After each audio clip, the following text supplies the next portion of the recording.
Hello students and welcome to one more session of my online biology classes called Biology Simplified. मैं हूं doctor Shyamala Shah और मेरे contact details आपको दिख रहे हैं स्क्रीन पर। जो स्टूडेंट्स कंटिन्यूअसली देख रहे हैं उन्हें पता है कि हम लोग 11th स्टैंडर्ड का सेल डिवीजन टॉपिक जो है वो कर रहे हैं और ये इसका 6th पार्ट है। स्टूडेंट्स मुझे बहुत आई एम वेरी थैंकफुल कि बहुत सारे स्टूडेंट्स हैं जो मुझे फॉलो कर रहे हैं, कंटिन्यूअसली मुझे मैसेज करते हैं, लाइक करते हैं, so thank you very much. Okay, अगर आपको ये वीडियोस अच्छे लगते हैं तो please like share and subscribe जरूर कीजिएगा, बेल आइकॉन दबा देंगे तो आपको सारे नए वीडियोस का जो नोटिफिकेशन है वो मिल जाएगा। 11th स्टैंडर्ड का पूरा सिलेबस कंप्लीट करने के बाद 12th भी करने जा रही हूँ।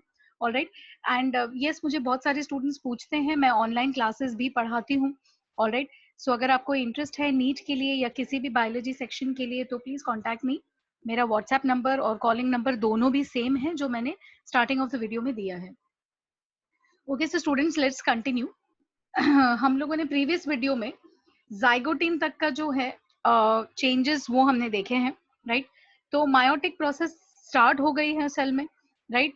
हम लोग प्रोफेज 1 जो है, जो सबसे लंबा वाला फेज है, उसका सेकेंड स्टेज हम खत्म कर चुके हैं, विच इज जाइगोटीन। जाइगोटीन के एंड में स्टूडेंट्स क्या होता है कि क्रोमोसोम्स जो हैं, राइट, वो आपस में पेयर अप करते हैं। हमने देखा है प्रीवियस वीडियो में कि होमोलोगस क्रोमोसोम्स क्या हैं, राइट। सो सारे होमोलोगस क्रोमोसोम्स आपस में अपने अपने पैर में खड़े हो जाते हैं एक तरीके से, राइट। और इनको हम लोगों ने नाम दे दिया है बाइवैलेंट्स या टेट्राएड, करेक्ट। अब आगे क्या होने जा रहा है, तो अभी पेयर अप हो गए हैं, सिनेप्टोनीमल कॉम्प्लेक्स जो है वो फॉर्म हो गई है। अब आते हैं नेक्स्ट स्टेज पे जो है पैचेटीन, करेक्ट। पैचेटीन जो है, इसमें क्या होता है, हर एक सिंगल इंडिविजुअल क्रोमोसोम, करेक्ट। तुम आप वापस से वही चीज दिमाग में लाइए, वो जो लाल कलर का और नीले कलर का हमने दो मॉलिक्यूल्स कल देखे थे। एक लाल कलर का जो मॉलिक्यूल है वो एक क्रोमोसोम है, राइट, एंड एक नीला जो है वो एक क्रोमोसोम है। दोनों आपस में पेयर में है, करेक्ट है, क्योंकि एक फादर से एक मदर से हैं, राइट। तो ये दोनों होमोलोगस पेयर कॉन्स्टिट्यूट करते हैं। अभी ये हर दोनों में दोनों क्रोमोसोम्स, ओके, ऊपर से लेके नीचे तक लॉन्जिट्यूडिनली, मतलब ऊपर से लेके नीचे, नॉर्थ साउथ डायरेक्शन में ये क्रोमोसोम जो है ये दो हिस्सों में बंटना शुरू होगा, करेक्ट है। इट विल स्प्लिट ऊपर से लेके नीचे, जैसे कि नाइफ लेके उसको काट दिया है। बट बस ये ध्यान रखिएगा कि सेंट्रोमेर जो है वो स्प्लिट नहीं होता। हाँ, सेंट्रोमेर स्प्लिट नहीं होता है और इसीलिए ये कुछ इस तरीके से दिखेगा, देखिए ऐसे दिखेगा, राइट। सो ये आपको दो स्ट्रैंड दिख रहे हैं, पहले यहाँ पे एक ही ऐसे लग रहा था कि ब्लू कलर का एक ही है, राइट, मॉलिक्यूल। बट अभी यहाँ पे देखिए, यू कैन सी एक मॉलिक्यूल है और दूसरा है, लेकिन सेंटर से ये अभी भी जुड़े हुए हैं। तो please do not make confusion करने की कोई जरूरत नहीं है। ओके, लॉन्जिट्यूडिनल स्प्लिटिंग का ये मतलब नहीं है कि सिस्टर क्रोमैटिड अलग हो रहे हैं, नहीं। ओनली क्रोमैटिड्स आपको अलग से सेपरेट दिखेंगे, लेकिन ये एट द सेंट्रोमेर अभी भी कनेक्टेड हैं, करेक्ट है। तो हर एक इंडिविजुअल क्रोमोसोम जो है ऊपर से नीचे नॉर्थ साउथ डायरेक्शन में स्प्लिट होना शुरू होगा, ओके, स्प्लिट होना शुरू होगा। और ये दो सिमिलर क्रोमैटिड्स देंगे जिनको हम सिस्टर क्रोमैटिड बोलते हैं, क्योंकि अल्टीमेटली ये एक ही मॉलिक्यूल के दो बिल्कुल आइडेंटिकल हिस्से हैं, एज इफ वो जुड़वा है और जुड़े हुए हैं सेंट्रोमेर से, करेक्ट है। सो प्लीज नोट कि दो जो ब्लू स्ट्रैंड्स हैं वो आइडेंटिकल हैं, सेम है। दो जो रेड स्ट्रैंड्स हैं वो आइडेंटिकल सेम है, राइट। लेकिन ब्लू एंड रेड जो है ये अलग अलग हैं, क्योंकि एक फादर से आया है और एक मदर से, राइट। ये चीज मैं बार बार स्ट्रेस करूंगी, क्योंकि सेल डिवीजन में मैंने देखा है कि ये कॉमन कंफ्यूजन है। होमोलोगस क्रोमोसोम्स का क्या मतलब है, सिस्टर नॉन सिस्टर क्रोमैटिड्स का क्या मतलब है, इसमें बहुत कंफ्यूजन बना रहता है। ओके, तो ये कंफ्यूजन जरा दिमाग से हटा दीजिए। If you take a pen and pencil और सिंपल डायग्राम अगर आप स्टडीज के साथ साथ में या लेक्चर के साथ साथ में बना लेंगे तो आपको बिल्कुल क्रिस्टल क्लियर हो जाएगा, करेक्ट है। अब ये स्टेज पे लॉन्जिट्यूडनली स्प्लिट हो गई है, ओके। लाल और नीला दोनों में अभी दो दो स्ट्रैंड दिख रहे हैं अलग से, लेकिन सेंटर से अभी भी वो बटन के साथ जुड़े हैं, वो बटन का नाम सेंट्रोमेर है, राइट। अब इस स्टेज पे आपको चार जो हैं लाइंस, ओके, बिल्कुल क्लैरिटी से दिखने लगेंगे और इसीलिए हम इसको बोलते हैं टेट्राइड। वो चार लाइन क्या थे, ये चार, दो नीले, दो रेड, है ना। So these become the tetrads, correct. तो टेट्राड जो है बिल्कुल साफ हो जाता है, अंडर माइक्रोस्कोप आपको बिल्कुल क्लियरली वो दिखना स्टार्ट हो जाएगा, ठीक है। और ये इंडिविजुअल जो 4 लाइनें हैं, इनको हमने नाम दे दिया है क्रोमैटिड्स, करेक्ट है। सो ये जो इंडिविजुअल 4 लाइंस जैसे दिख रहे हैं, ईच ऑफ दिस एक एक क्रोमैटिड है। कितने लाइंस हैं? 2 ब्लू हैं, 2 रेड हैं, इसीलिए टोटल 4 लाइनें, alright. And that is 4 strands और 4 molecules, 4 strands of the molecules of DNA, और इसीलिए हमने नाम इनको दे दिया है टेट्राड, ठीक है। अब होमोलोगस क्रोमोसोम जो है हर पैर के, ये आपस में सेपरेट होना स्टार्ट हो जाते हैं, हाँ, अलग होना शुरू होते हैं, लेकिन कंप्लीटली अलग नहीं होते हैं। ये फिर भी कुछ कुछ पॉइंट्स पे अटैचमेंट दिखाते हैं, करेक्ट है। अभी स्टूडेंट्स क्या है कि यहाँ पे है ना, टेक्स्ट बुक में उन्होंने थोड़ा सिंप्लीफाई करने की कोशिश की है, ठीक है। तो उसमें ऐसे लगेगा कि ये आपस में बस खड़े हो जाते हैं फिर सेपरेट हो जाते हैं, एक्चुअली ऐसा नहीं है। अगर आप यहाँ पे गौर से देखेंगे ना, if I just slightly extend, क्योंकि ये ब्लर हो रहा है बहुत, तो बहुत ज्यादा एक्सटेंड करके पॉइंट नहीं है, लेकिन अगर आप यहाँ देखेंगे तो एग्जैक्टली क्या हो रहा है ना, ब्लू और रेड स्ट्रैंड्स आपस में ना क्रॉस ओवर दिखा रहे हैं, क्रॉस ओवर, या जिनको जेनेटिक टर्म्स में हम रिकॉम्बिनेशन बताते हैं। इसका मतलब क्या है? ब्लू वाला जो हिस्सा है उसमें से थोड़ा डीएनए कट होके बाहर निकलेगा, रेड वाले हिस्से में भी एग्जैक्टली उसी जगह पे थोड़ा सा कट होके रेड वाला जो डीएनए है वो बाहर निकलेगा, फिर रेड वाला हिस्से ब्लू के यहाँ पे चला जाएगा, ब्लू वाला हिस्सा रेड के यहाँ पे चला जाएगा, ओके। इस प्रोसेस को हम क्रॉसओवर बोलते हैं। अब ये क्रॉसओवर यहाँ पे शुरू हुआ है, ये हो रहा है यहाँ पे, इसीलिए ये आपस में जुड़े हुए या कनेक्टेड है, करेक्ट है। क्योंकि कोई स्टूडेंट बोलेंगे कि सिनेप्टोनीमल कॉम्प्लेक्स बनने का फायदा क्या है ना, दोनों होमोलोगस क्रोमोसोम्स आपस में खड़े हो गए, फिर वो क्रॉस कर रहे हैं, सिनेप्टोनीमल कॉम्प्लेक्स बन गया। सिनेप्टोनीमल कॉम्प्लेक्स के अंदर एग्जैक्टली क्या हो रहा है ना, एक तरीके का एक्सचेंज हो रहा है, यहां से थोड़ा डीएनए वहां, वहां से थोड़ा डीएनए यहाँ, ओके। प्लीज नोट कीजिए कि ये इसीलिए होमोलोगस क्रोमोसोम्स की जरूरत पड़ती है, क्योंकि डीएनए का एक्सचेंज सेम जीन के अंदर ही हो सकता है ना। आंखों के कलर का जीन का डीएनए बाल के कलर के जीन के डीएनए के साथ में एक्सचेंज नहीं हो सकता, करेक्ट है। तो I am sure you understand now कि इतना मैंने क्यों स्ट्रेस किया था homologous chromosome, non sister chromatid, है ना। तो बेसिकली हो क्या रहा है, फादर के क्रोमोसोम और मदर के क्रोमोसोम के बीच में डीएनए जो है मिक्सअप हो रहा है, हाँ। मैं आपको सिंप्लीफाई करके समझा रही हूँ, it is not called mixup, it is called recombination, correct है। तो इट इज लाइक दैट कि जैसे आपके पास 2 मॉलिक्यूल्स हैं, आपने थोड़ा इधर से वहां जोड़ दिया, वहां से थोड़ा यहाँ जोड़ दिया, अल्टीमेटली आपने क्या किया, हर एक स्ट्रैंड जो टेट्राड में है, जो 4 मॉलिक्यूल्स आपको दिख रहे हैं, जब ये प्रोसेस कंप्लीट हो जाएगा ना, तो सारे के सारे स्ट्रैंड्स बिल्कुल नए हो जाएंगे, क्योंकि सब में मिक्स हो गया डीएनए, है ना। दोनों मॉलिक्यूल्स मदर और फादर के बीच का जो डीएनए है वो आपस में रिकम्बाइन हो गया है, और अभी आपको 4 नए कॉम्बिनेशंस मिलते हैं मॉलिक्यूल्स के, अंडरस्टैंड। इसीलिए मायोसिस प्रोसेस जो है बहुत इंपॉर्टेंट है, और ये जो मिक्सिंग अप एंड रिकॉम्बिनेशन है, ये मायोसिस 1 के प्रोफेज 1 में होता है, और इसीलिए प्रोफेज 1 बहुत ही लंबा खिंचता है, it's a very long process, और इसको बहुत केयरफुली करना पड़ता है। अगर जरा सा भी मिस्टेक हो गया, है ना, तो डीएनए में मिस्टेक हो जाएगा, एंड जैसे मैंने बोला था आपको, जो डॉटर सेल्स बनेंगे फिर उनमें भी गलतियां हो सकती है, डिजीजेस हो सकती है, कभी कभी डेथ भी हो सकता है ना। तो हमको ये सेल को ये प्रोसेस बहुत ही केयरफुली करना पड़ता है, right. So did you understand this? I hope कि आपको समझ आ रहा है, राइट। तो पैचेटीन में अगेन एक बार रिवाइज कर लेते हैं। इंडिविजुअल क्रोमोसोम ऊपर से लेके नीचे स्प्लिट होता है, करेक्ट, लेकिन सेंट्रोमेर पे जुड़ा हुआ रहेगा। सिस्टर क्रोमैटिड्स आपको बिल्कुल अलग नजर आने लगेंगे, ऑलराइट। तो टोटली अगर आप स्ट्रैंड गिनेंगे तो आपको 4 मॉलिक्यूल्स दिखाई देंगे, राइट। 2 ब्लू और 2 रेड, क्योंकि हमने डायग्राम में बनाया हुआ है। प्लीज रिमेंबर कि सेल के अंदर क्रोमोसोम के कलर्स अलग अलग नहीं होते, ओके। ये तो हम ओनली ड्राइंग और डायग्राम के लिए समझने के लिए करते हैं, करेक्ट है। धीरे धीरे टेट्राड्स बिल्कुल क्लियर हो जाते हैं, तो 4 आपको मॉलिक्यूल्स एकदम क्लैरिटी से दिखने लगेंगे, ठीक है। जो होमोलोगस क्रोमोसोम्स हैं, धीरे धीरे वो अपने बीच में क्रॉसओवर खत्म करते हुए दे स्टार्ट सेपरेटिंग, अलग होना शुरू हो जाते हैं, क्योंकि रिकॉम्बिनेशन का प्रोसेस जो है ये कंप्लीट होने वाला होता है at the stage of pachytene. Note कीजिएगा लेकिन कि 100% सेपरेशन पैचेटिन में नहीं होता है होमोलोग्स का, मतलब लाल और नीले अभी भी जुड़े हुए हैं, क्रोमोसोम्स कंप्लीटली सेपरेट नहीं हुए हैं, एक या दो पॉइंट पे अटैचमेंट अभी भी आपको दिखेगा, और ये स्टेज पे हम कंसिडर करते हैं कि पैचेटिन जो है ये फेज कंप्लीट हो गया है। करेक्ट है? I hope this is making sense to you. जहां जहां पे है ना क्रोमोसोम्स अभी भी जुड़े हुए हैं, ऐसे लगता है जैसे कि एक एक्स या क्रॉस मार्क किया हुआ है, ये जो पॉइंट है ना एक्स की सेंटर में जो क्रॉस मार्क दिख रहा है, वैसे ही आपको क्रोमोसोम्स में दिखेंगे, और इस क्रॉस मार्क को नाम हमने दे दिया है चियाज़्माटा या कायाज़्माटा, डिपेंडिंग की कैसे प्रोनाउंसिएशन होती है। ओके, क्रोमैटिड्स इन पॉइंट्स पे ब्रेक होती है, और जो ब्रोकन सेगमेंट है ये आपस में एक्सचेंज होता है। याद है मैंने क्या कहा था?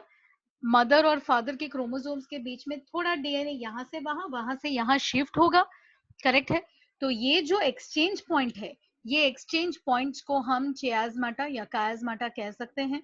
एंड ये एक्सचेंज नॉन सिस्टर के बीच में होना जरूरी है। ब्लू और ब्लू के बीच में एक्सचेंज होगा तो कोई पॉइंट नहीं है, दोनों के बीच में सेम मटेरियल है, एक्सचेंज होगा तो भी कुछ नया नहीं बनेगा। लेकिन ब्लू और रेड के बीच में जब एक्सचेंज होगा, है ना, तभी आपको एक नया मॉलिक्यूल मिलेगा। Blue and red please note कीजिए कि ये ब्लू एंड रेड दोनों होमोलोग्स है, एक मदर से है एक फादर से है। करेक्ट है? इस प्रोसेस को जहां पे छोटे टुकड़े डीएनए के नॉन सिस्टर क्रोमैटिड्स के बीच में मूव होके एक्सचेंज होते हैं, इस प्रोसेस को हम बोलते हैं क्रॉसिंग ओवर, या मोर टेक्निकली इसको कहा जाता है recombination. Okay, this is known as recombination. Correct है? सो पैचेटिन का फेज इस फेज पे कंप्लीट होता है। Correct? Let's go on to the next phase. Next phase जो है ना स्टूडेंट्स हमारा होता है डिप्लोटीन। करेक्ट है? अब देखिए, कायाज़्माटा या चियाज़्माटा जो है पैचेटिन में फॉर्म जरूर होते हैं। अब चियाज़्माटा क्या है ये भी जरा देख लेते हैं हम, है ना। ये जो पॉइंट्स ऑफ अटैचमेंट है ये दिख रहा है, एक्स जैसे रेड एंड ब्लू के बीच में बन गया है, यहाँ पे क्लियरली दिख रहा है, यहाँ बन जाते हैं बट यहाँ क्लियरली दिखने लगते हैं। सो वही चीज वो बता रहे हैं आपको टेक्स्ट में कि चियाज़्माटा फॉर्म मतलब बन तो जाते हैं पैचेटिन में, लेकिन साफ साफ दिखाई कहाँ पर देते हैं? दिखाई देते हैं डिप्लोटीन में। ऐसा क्यों होता होगा? Okay, right. डिप्लोटीन में क्या ऐसा अलग होता होगा कि बिल्कुल क्लैरिटी से आपको क्रॉस पॉइंट्स दिखते होंगे? डिप्लोटीन में ओके, जो दो आपके क्रोमोसोम्स है ना लाल और नीले, ये आपस में अलग होना शुरू होते हैं, अंदर से रिपल्शन फोर्सेस शुरू होते हैं जैसे कि मैग्नेट। ओके, तो ऐसे ऑलमोस्ट जैसे कि दोनों मॉलिक्यूल्स आपस में एक दूसरे को पुश कर रहे हैं दूर के, अभी दूर जाओ बस हो गया है क्रॉसओवर। सो रिपल्शन प्रोसेस जो है ये शुरू हो जाती है यहाँ पे। करेक्ट? एंड ये रिपल्शन ऑलरेडी सिनेप्स है और रिपल्शन हो रही है, तो क्या होगा, जहां जहां पे सिनेप्स पॉइंट है वो ज्यादा क्लैरिटी से दिखेगा ना, क्योंकि बाकी की पूरी मॉलिक्यूल पुश हो रही है अलग, है ना, तो वो क्लैरिटी से दिख जाएगी। राइट? इस प्रोसेस को हम डीसिनेप्सिस प्रोसेस बोलते हैं। करेक्ट है? सो एक चीज अंडरस्टैंड कीजिए कि इनिशियली जब क्रॉसओवर शुरू होने वाला था तभी सिनेप्सिस बन जाते हैं, है ना, क्रोमोसोम्स या सिस्टर क्रोमैटिड्स आपस में एक टाइट कनेक्शन फॉर्म करते हैं, और उस कनेक्शन पॉइंट में, है ना, डीएनए एक्सचेंज होता है। अब डीएनए का एक्सचेंज खत्म हो गया तो कनेक्शन पॉइंट को टूटना जरूरी है, सेपरेशन होना जरूरी है। यस और नो? तो अभी क्या होता है, रेड एंड ब्लू मॉलिक्यूल्स के बीच में सेपरेशन स्टार्ट होगा। कैसे? आपस में रिपल्शन होता है, वो एक दूसरे को दूर पुश करते हैं, और जब वो पुशिंग प्रोसेस शुरू होती है तो इस प्रोसेस को हमने क्या नाम दे दिया है? डीसिनेप्सिस। सिनेप्सिस का उल्टा डीसिनेप्सिस, है ना। डीसिनेप्सिस में क्या होगा, जो पहले सिनेप्टोनीमल कॉम्प्लेक्स बन गई है, ओके, वो सिनेप्टोनीमल कॉम्प्लेक्स जो है वो हट जाएगा अभी। करेक्ट है? एंड देयरफॉर दिस प्रोसेस एक तरीके से अपोजिट है सिनेप्टोनीमल कॉम्प्लेक्स के बनने का, है ना। यस और no? Correct? Sorry. Okay, I hope कि आपको इतना समझ में आ गया है। Right? Let's look at the extension now. Diplotene का प्रोसेस जो है वो यहाँ पर एंड होता है, करेक्ट।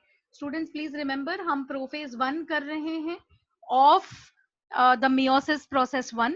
ऑलराइट, सो मियोसिस 1 का प्रोफेज 1 के हम स्टेजेस कर रहे हैं, राइट। तो अभी हम आ जाते हैं लास्ट स्टेज पे।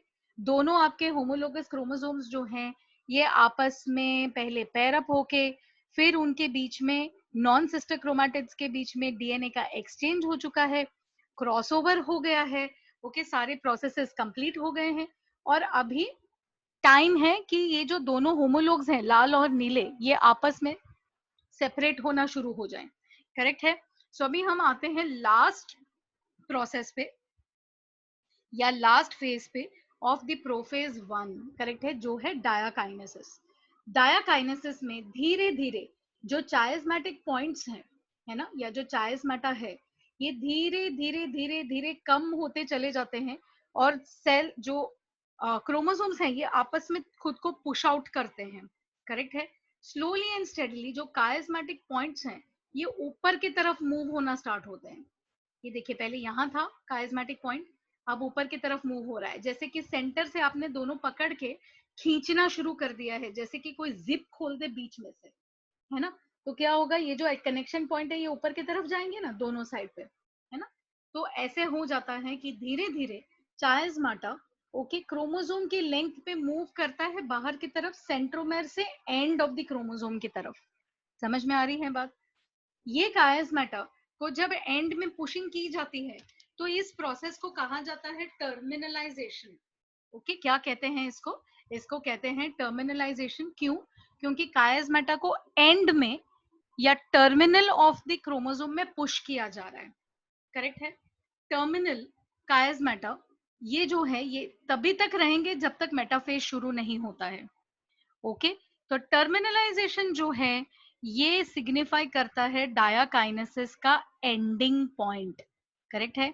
सो जैसे ही आपको, अगर आप माइक्रोस्कोप के नीचे देख रहे हैं प्रोसेस को, तो जैसे ही आपको ये दिख जाता है कि कायस्मेटा बिल्कुल एंड में सिर्फ चिपके हुए क्रोमोसोम, सेंटर का सारा कायस्मेटा खत्म हो गया है, जब टर्मिनलाइजेशन शुरू हो गया तभी हम ये कह सकते हैं कि डायाकाइनेसिस जो है ये प्रोसेस ऑलमोस्ट एंडिंग पे है।